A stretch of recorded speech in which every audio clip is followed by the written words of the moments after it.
Hello दोस्तों, स्वागत है आप सभी का डिकोड एग्ज़ाम डिफेंस के इस ऑनलाइन प्लेटफॉर्म में। और हम लोग डिस्कस कर रहे हैं अपने आर्टिकल यानी डिटरमाइनर्स, जो हमने लास्ट टाइम डिस्कस किया था टॉपिक, उसकी एक एक्सरसाइज या एक पार्ट उस एक्सरसाइज का हमने पिछली क्लास में डिस्कस किया था। आज हम लोग उसी का पार्ट 2 आपसे डिस्कस करने जा रहे हैं। याद रखिएगा, हम लोगों ने जो क्वेश्चंस फिनिश किए थे उसी के आगे से आज हम कंटिन्यू करेंगे, अपने उन्हीं पुराने रूल्स को रिवाइज करते हुए प्रैक्टिस करेंगे कि जो टॉपिक हमने पढ़ा है उसका इम्प्लीमेंटेशन आखिर कैसे होता है क्वेश्चंस के फॉर्म में। और ये क्वेश्चंस जो आपसे पूछे जाएंगे, ये spotting error, phrase replacement, fill in the blank, cloze test, किसी भी पर्टिकुलर फॉर्म में आपसे पूछे जा सकते हैं।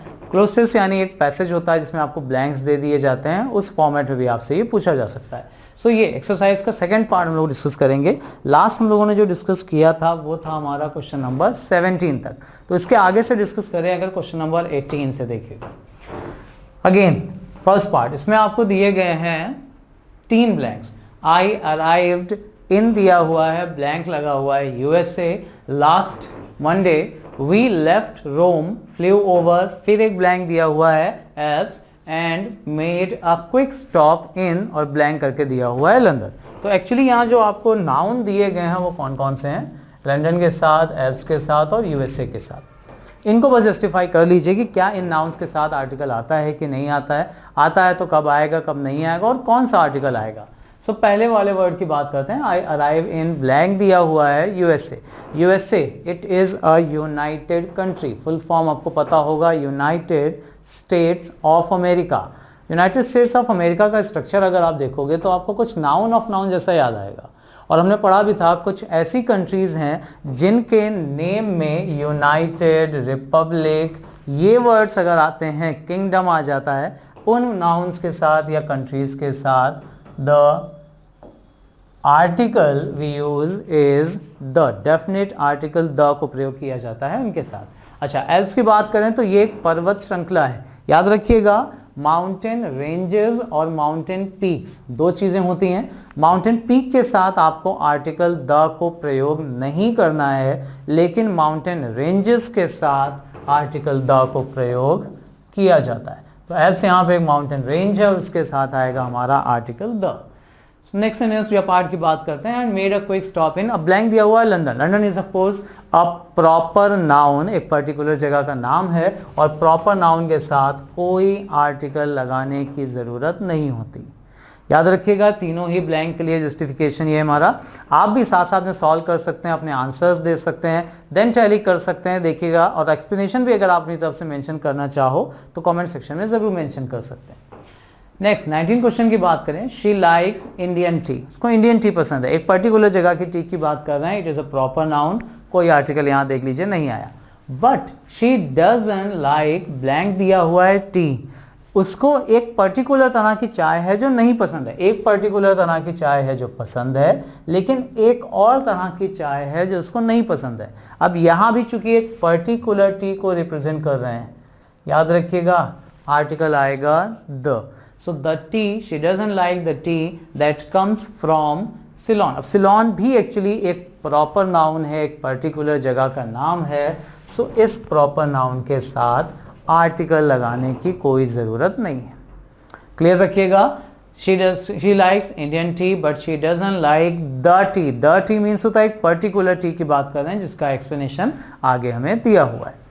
चलिए क्वेश्चन नंबर 20 की बात करते हैं। We needed, ब्लैंक लगाया हुआ है, house to live in when we were in London. London of course हम लोगों ने अभी अभी डिस्कस किया, it is a proper noun, और प्रॉपर नाउन के साथ तो आर्टिकल नहीं आएगा, यहाँ पे तो नहीं आना चाहिए।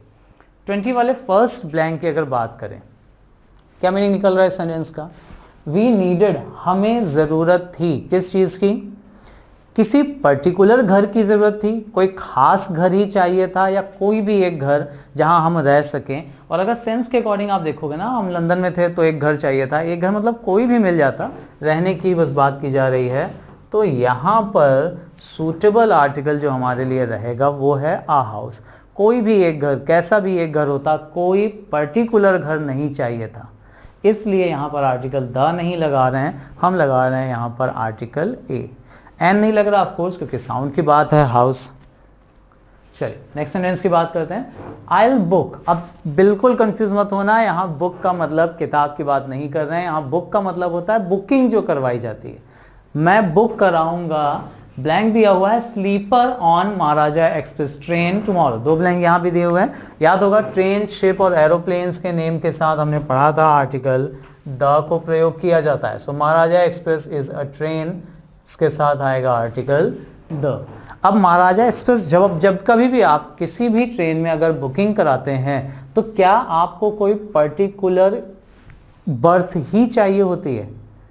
नहीं, अपर है लोअर है ये तो आप डिसाइड करते हो, मेंशन करते हो, प्रेफरेंस अपनी देते हो, लेकिन कौन से नंबर की बर्थ आपको मिलेगी वो आपको नहीं पता होता। तो यहाँ भी कुछ ऐसा ही बोला जा रहा है कि मुझे एक बर्थ बुक करनी है, एक स्लीपर बर्थ बुक करनी है, लेकिन वो कौन सी है नहीं, कोई पर्टिकुलर चीज़ नहीं मेंशन की जा रही है। इस अकॉर्डिंग अगर हम यहाँ भी जस्टिफाई करें तो सूटेबल आंसर होना चाहिए अ। I will book a sleeper on the Maharaja express train. 22 की बात करते हैं। There car covers over 100 miles, blank दिया हुआ है आवर।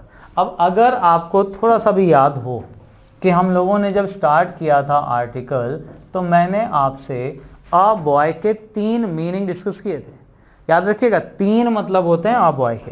पहला मीनिंग याद होगा इसका आपको हमने लिया था अ बॉय, इसका मतलब होता है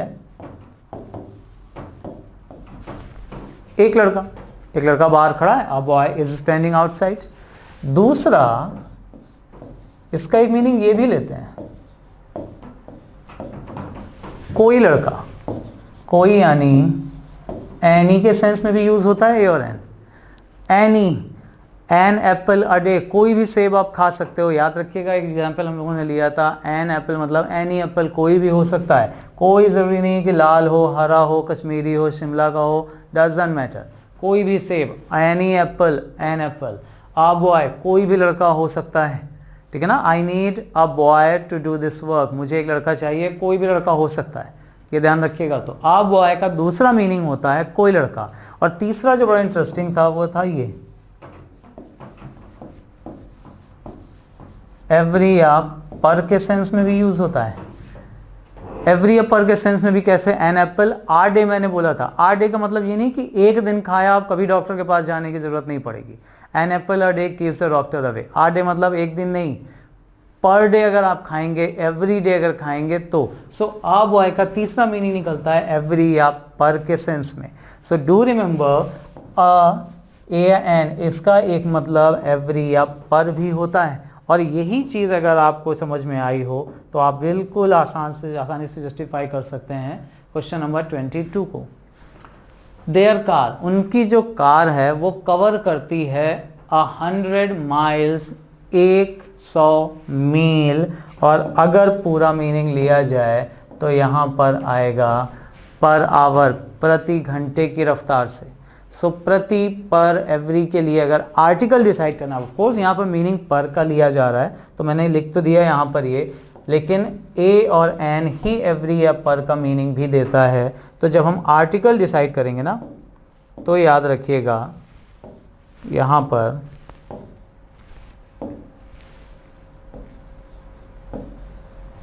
सही आंसर होगा एन आवर।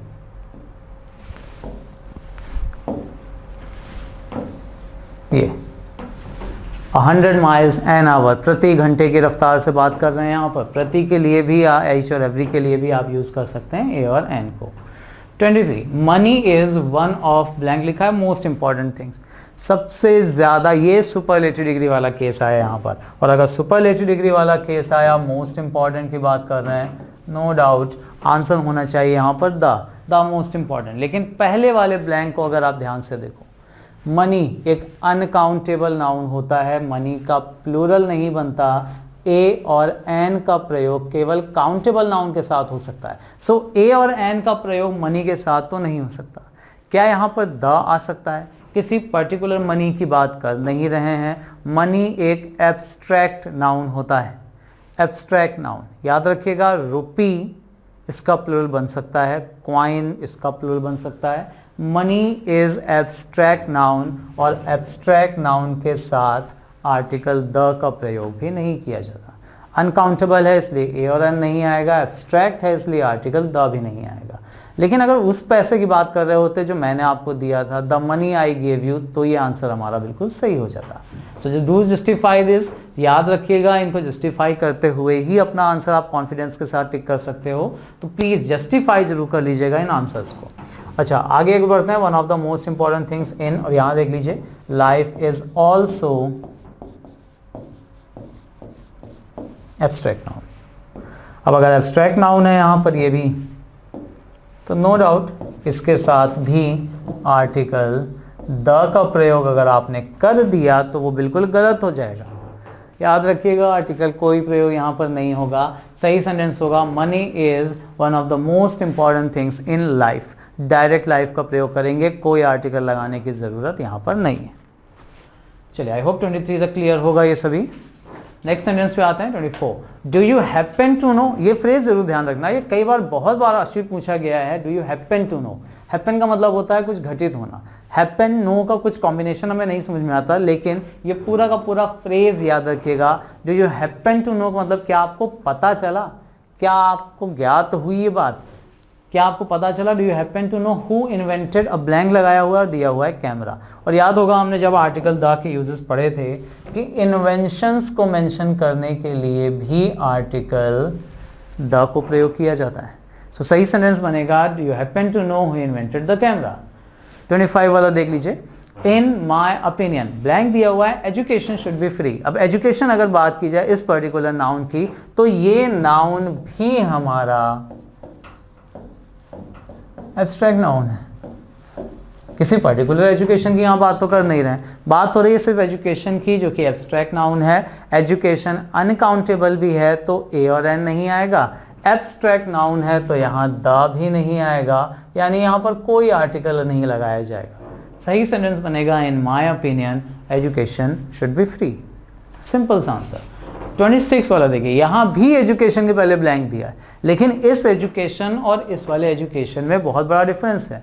वहां पे एब्स्ट्रैक्ट नाउन की बात कर रहे थे, कोई आर्टिकल नहीं लगाया गया था, लेकिन यहां ब्लैंक दिया है एजुकेशन, आई गॉट एट, किसी भी एजुकेशन की बात नहीं कर रहे हैं, यहां बात कर रहे हैं उस पर्टिकुलर एजुकेशन की जो मुझे स्कूल में दी गई थी। यहां देखिए आगे ब्लैंक बात दिया गया है स्कूल, ठीक है ना। सो अगर किसी पर्टिकुलर पर्सन की पर्टिकुलर एजुकेशन को रिप्रेजेंट कर रहे हैं, उस कंडीशन में इस एजुकेशन के साथ आप लगाओगे आर्टिकल द, और एजुकेशन वर्ड इसके प्रोनाउंसिएशन के अकॉर्डिंग इस द फॉर्म पढ़ेंगे दी। ये भी रूल याद रखिएगा, the education. So the education I got at, blank लगाया गया स्कूल। अब याद करिए, प्राइमरी फंक्शन, सेकेंडरी फंक्शन का case, he is going to school, he is going to the school, दोनों सेंटेंसेस सही हैं। दोनों में डिफरेंस ये है कि जब आप बोलोगे he is going to school तो पर्टिकुलर पर्सन स्कूल पढ़ने के लिए जा रहा है, और अगर आपने बोला he is going to the school तो पढ़ाई के अलावा किसी अदर रीजन से जा रहा है। तो ये चीज जरूर यहां पर ध्यान रखना। The education I got at, blank दिया हुआ है स्कूल। अब देखो, स्कूल गया था मैं और एजुकेशन के लिए ही गया था, ऑलरेडी यहां पर बताया जा रहा है कि एजुकेशन के लिए ही गया था। जो स्कूल से एजुकेशन मिली, इसका मतलब जब पढ़ाई कर रहा था, पढ़ने के लिए गया था, तब की बात हो रही है। और अगर उस कंडीशन को या प्राइमरी फंक्शन को मेंशन कर रहे हैं, तो याद रखिएगा यहाँ द की कोई ज़रूरत नहीं है। मैं लिखूं और फिर उसको क्रॉस कर दूं तो ज़रूर ध्यान रखना, ये लिखने का मतलब ये नहीं कि मैं आपको कंफ्यूज कर रहा हूँ, केवल लिख कर क्रॉस कर रहा हूँ इसलिए ताकि आपको याद रहे कि यहाँ पर आर्टिकल का प्रयोग नहीं करना है। अगर कन्फ्यूजन हो रहा है तो मैं इसको यहाँ से हटा भी देता हूँ। यहाँ पर कोई आर्टिकल का प्रयोग नहीं होगा क्योंकि स्कूल का यूज यहाँ किया जा रहा है उसके प्राइमरी फंक्शन में। 27, शी लिव्स इन, ब्लैंक दिया हुआ है England. England is a proper noun, ये एक पर्टिकुलर जगह का नाम है, प्रॉपर नाउन है, और प्रॉपर नाउन के साथ कोई आर्टिकल यहाँ पर लगाने की जरूरत नहीं है। विच इज, ब्लैंक लगाया गया है पार्ट ऑफ। अब देखिए यहां पर बड़ा कंफ्यूजिंग हो जाता है ये पार्ट ऑफ का केस। अगर बोला जाए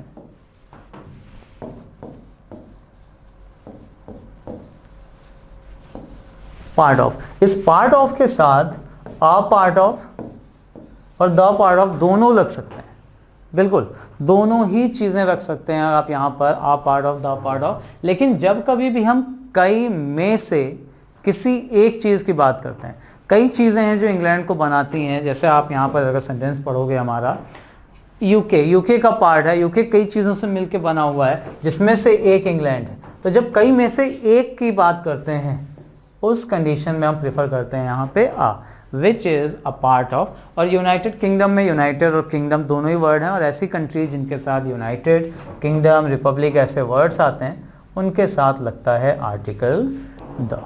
सो सही सेंटेंस बनेगा she lives in England which is a part of the UK. The भी यहाँ पर आ सकता है, लेकिन प्रेफर जब कई में से एक की बात करते हैं तो उसको रिप्रेजेंट करने के लिए पार्ट ऑफ के साथ आर्टिकल ए को प्रेफरेंस देते हैं। चलो नेक्स्ट सेंटेंस पे बढ़ते हैं। ऑफ कोर्स याद रखिएगा जो भी यूजेस हैं इनके। Next, I never listen to. अब देखिए ब्लैंक के बाद दिया गया है रेडियो, और रेडियो, टेलीविजन ये सभी आते हैं हमारे इन्वेंशंस में, और इन्वेंशंस के साथ हमने पढ़ा था आता है आर्टिकल द। याद होगा आपको क्लियरली। लेकिन वहीं पर जहां मैंने आपको बताया था कि रेडियो, टेलीविजन, इन्वेंशंस के साथ द आता है, एक रूल मैंने पर्टिकुलर आपसे और डिस्कस किया था कि अगर रेडियो के साथ लिसन वर्ड आ जाए या टीवी के साथ वॉच वर्ड आता है, उस कंडीशन में टीवी और रेडियो के साथ कोई भी आर्टिकल नहीं लगाया जाता, सिर्फ इस लिसन वर्ड की वजह से। तो सही सेंटेंस बनेगा I never listen to radio. In fact I haven't got radio. मेरे पास रेडियो ही नहीं है। अब कौन सा रेडियो नहीं है? क्या कोई पर्टिकुलर रेडियो नहीं है ये बताया जा रहा है, या कोई भी किसी भी तरह का कोई रेडियो नहीं? और अगर कोई या एनी का सेंस लिया जा रहा है तो आई एम श्योर आपको क्लियर होगा कि आना चाहिए आर्टिकल ए या एन में से कोई चीज़, और रेडियो के साथ डेफिनेटली आता है article a. Of course, I never listen to radio. In fact, I haven't got a radio. मेरे पास कोई रेडियो ही नहीं है, कोई मतलब किसी भी तरह का कोई भी पर्टिकुलर नहीं है। 29, do you know blank दिया हुआ है टाइम, yes, फिर ब्लैंक दिया हुआ है क्लॉक, इन के बाद ब्लैंक हॉल, 3 ब्लैंक दिए हुए हैं। अब देखिए पूछा जा रहा है क्या आप टाइम जानते हो क्या हो रहा है? क्या किसी भी पर्टिकुलर जमाने का टाइम पूछ रहे हैं? नहीं, एक पर्टिकुलर का टाइम को रिप्रेजेंट किया जा रहा है कि अभी इस समय का टाइम क्या हो रहा है, स्पेसिफिक इस समय का टाइम पूछा जा रहा है। सो अगर स्पेसिफिक टाइम पूछा जा रहा है, सही आंसर होना चाहिए था do you know the time, क्या आप जानते हो समय क्या हुआ है? यस, बताया जा रहा है, इसका आंसर ये दिया जा रहा है क्लॉक इन हॉल। किसी भी हॉल में कोई भी क्लॉक की बात नहीं कर रहे हैं, एक पर्टिकुलर हॉल है जहां से देख के टाइम बताया जा रहा है, और उस पर्टिकुलर हॉल के लिए यहां पर आएगा आर्टिकल द, और उस पर्टिकुलर हॉल में एक पर्टिकुलर घड़ी को देख के बताया जा रहा है समय। तीनों में आना चाहिए आर्टिकल द। फिर से देख लीजिए, do you know the time, क्या आपको समय पता है? एक पर्टिकुलर टाइम पूछ रहे हैं। Yes, the clock in the hall, जो घड़ी दीवार पे लगी हुई है उस हॉल में, एक पर्टिकुलर हॉल में एक पर्टिकुलर घड़ी से टाइम बता रहे हैं, इसलिए क्लॉक और हॉल दोनों के साथ जो टाइम आया वो है हमारा द। ठीक, लास्ट सेंटेंस देख लीजिए, ब्लैंक दिया हुआ है life would be very difficult without electricity. अब लाइफ के साथ ऑफ कोर्स हमने पढ़ा है, ये डिस्कस अभी किया भी था कि लाइफ हमारा यहाँ पर एक एब्स्ट्रैक्ट नाउन है, और अगर ये एब्स्ट्रैक्ट नाउन है तो एब्स्ट्रैक्ट नाउन के साथ कोई आर्टिकल लगाने की कोई ज़रूरत नहीं होती। सिंपल सा सेंटेंस हमारा बनेगा life would be very difficult without, और ब्लैंक लगाने के बाद दिया इलेक्ट्रिसिटी, जो कि अगेन एक अनकाउंटेबल नाउन है। इलेक्ट्रिसिटी एब्स्ट्रैक्ट नाउन आप इसको बोल सकते हो, यहाँ भी कोई पर्टिकुलर आर्टिकल लगाने की ज़रूरत नहीं। सो याद रखिएगा, ये वो बहुत बेसिक से रूल थे जो यहाँ पर डिस्कशन आपसे किया गया है। इसके अलावा भी कई सारे रूल्स आपको अगर मिलते हैं, कहीं पे कोई सेंटेंस मिलता है जिसमें आर्टिकल के क्वेश्चन पूछे गए हों तो ज़रूर मेंशन करिएगा। कोई डाउट या कन्फ्यूजन अगर है तो प्लीज़ कमेंट सेक्शन में डिस्कस करिए।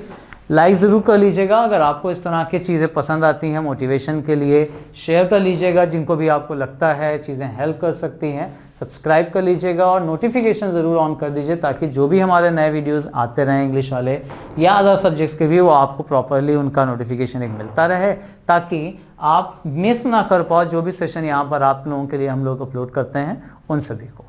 चलिए आगे हम लोग कंटिन्यू करेंगे इस भी पर्टिकुलर इंग्लिश में कुछ और इम्पॉर्टेंट टॉपिक्स के साथ। तब तक के लिए वॉच करते रहिए और कमेंट्स में ज़रूर बताते चलिए कि कौन कौन सी पर्टिकुलर टॉपिक्स हैं जो आप डिस्कस करना चाहते हो, क्या क्या कन्फ्यूजन्स हैं जो आप मेंशन करना चाहते हो, कोई पर्टिकुलर चीज़ जो आपको इंग्लिश से रिलेटेड कंफ्यूज करती है, अगर आप डिस्कस करना चाहें, यू आर मोस्ट वेलकम।